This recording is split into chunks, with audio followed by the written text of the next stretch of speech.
Friends, हमारे पापा ख़त्म हो चुके हैं। रात में हम लोग गए थे, कल रात को गए थे, आज रात को लौट के आए हैं। सोमवार को ख़त्म हुए थे। 11 बजे करीबन हमारे यहाँ खबर आई थी, तो हम लोग यहाँ से निकले। मैं 1 बजे यहाँ से निकली थी। Hello friends, good morning, Radhe Radhe. कैसे हो आप सब? आशा करती हूँ आप सब अच्छे हों। भगवान की, भोले बाबा की कृपा हो आप लोगों के ऊपर, सब लोग अच्छे हों। फ्रेंड्स, हम गांव गए हुए थे। हमारे पापा सोमवार को ख़त्म हो गए थे।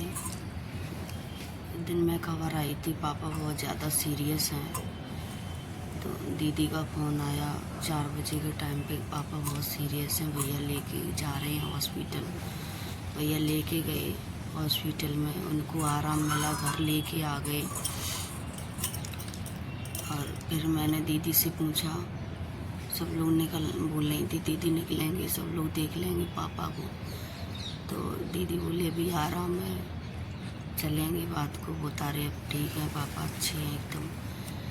तो फिर मैं भी शाम को सो गई, मेरी तबीयत सही नहीं थी, तो मैंने कहा पापा को आराम है, टेंशन फ्री हो गई, मैं सो गई। रात को फ़ोन आया, मैंने फ़ोन लगा दिया चार्जिंग पे, तो कूलर चल रहा था, हमें तो सुनाई भी नहीं दिया। और मोनू भैया आए, गेट से आवाज़ दे रहे थे, सुनाई नहीं दे रहा था कुछ। उन्होंने बहुत आवाज़ें लगाई, फ़ोन भी बहुत किए, हमें कुछ पता ही नहीं चला।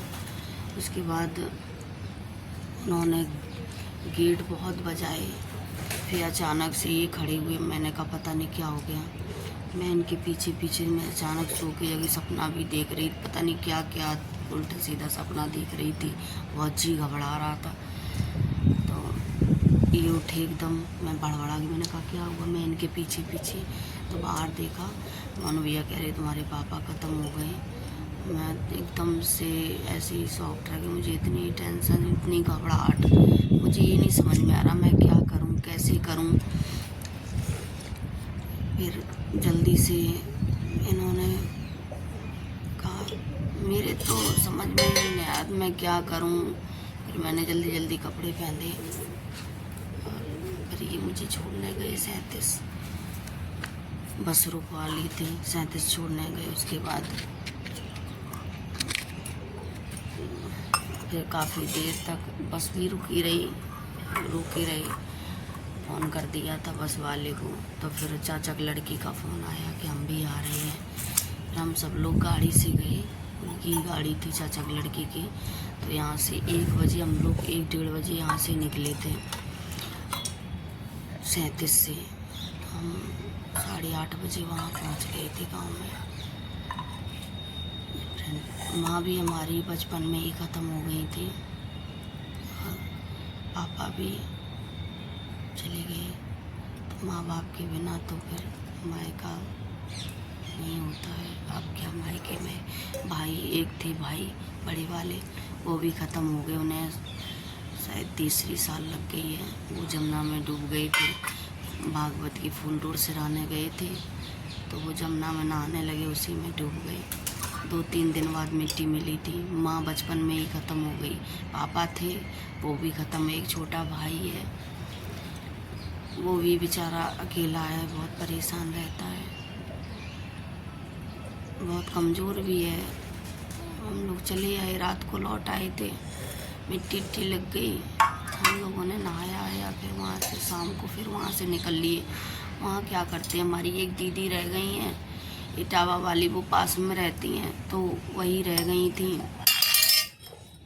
और अच्छा भी नहीं लग रहा था, एकदम से अंदर से जी घबरा रहा था कि पापा थे तो थोड़ा अच्छा लगता था, उनके पास बैठते थे, उठते थे, बात करते थे। पापा की मेरे आवाज़ तो बहुत दिनों से चली गई। हम लोग शादी में गए थे दीदी की लड़की की, तो उन्हें भी साथ में, उनका भी मन था, बोल नहीं पाते थे, आवाज़ चली गई थी 2-3 महीने पहले ही। तो दीदी की लड़की में की शादी में उनका भी जाने का मन था। हम लोग यहाँ से गए, फिर वहाँ गांव गए, गांव से पापा को लिया, भाभी को लिया, सब लोग शादी में गए। वहाँ से फिर पापा बोले बेटा घर चलो। तो इशारों से बात कर लेते थे, थोड़ी थोड़ी, ज़्यादा नहीं बोल पाते थे, उनकी आवाज़ नहीं निकलती थी। और खाना भी थोड़ा ही बहुत लिया खा लिया। इलाज चल रहा था उनका।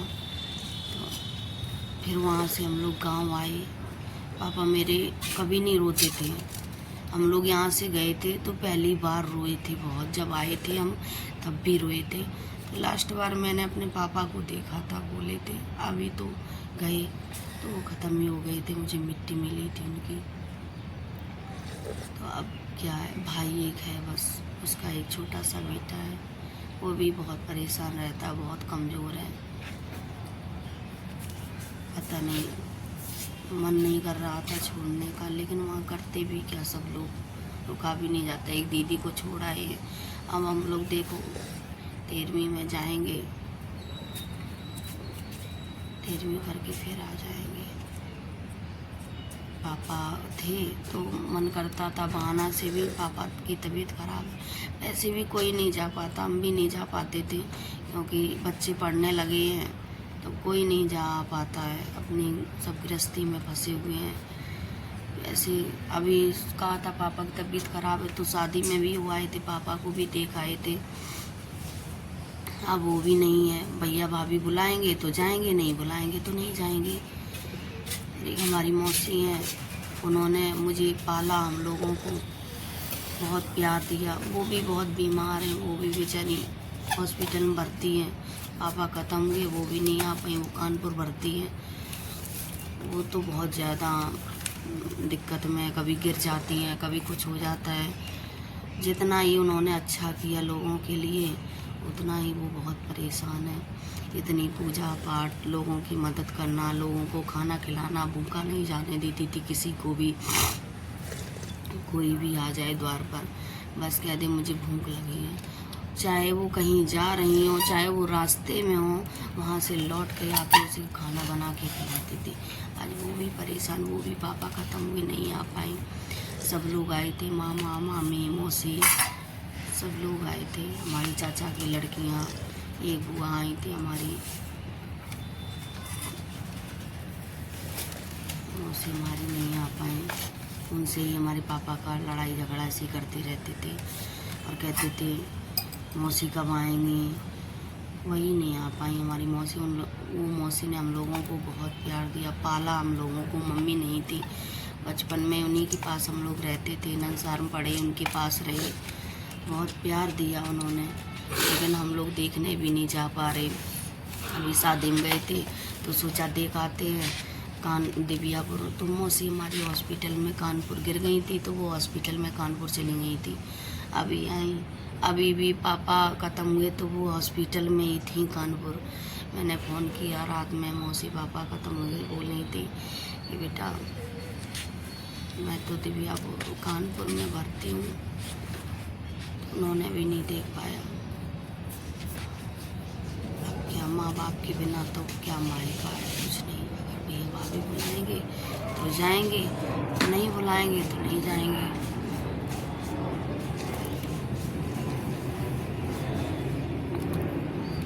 पापा थे तो हमेशा वही कहते थे बेटा अपने अपने घरों में खुश रहो, अपनी ससुराल देखो, अपने लोगों की इज्जत करो, उन्हें संभालो, अपना घर संभालो। कभी कहते थे पापा तुम कभी याद नहीं करते हो, कहते बेटा क्या याद करें, अपने अपने घर में खुश रहो। अच्छी शिक्षा दी हमेशा।